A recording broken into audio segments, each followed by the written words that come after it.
সকালবেলা উঠে সোজা দম বন্ধ করে কাজে লেগে পড়ছি, কেননা কাজ আমাদের প্রধান কাজ। এটা না করলে আমাদের কোনো উপায় নেই, তো খাওয়াও জুটবে না, কোনো কিছুই হবে না। তো এটা করতেই হবে সব মেয়েদেরই ক্ষেত্রে।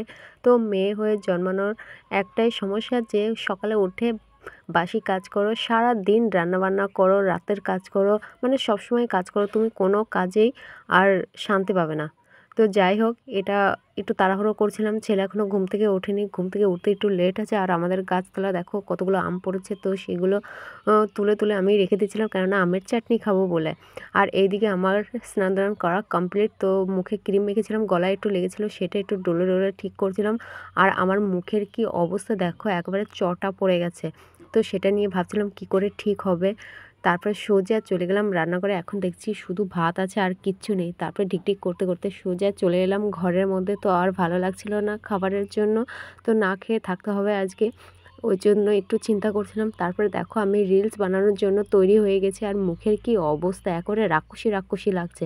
তারপর ছিল না কারেন্ট, তো ঘেমে ঘেমে যাচ্ছিলাম, তো কি করব আর, তাই অত কষ্ট করে থাকছিলাম। তো তোমাদের একটু টাটা জানিয়ে দিলাম।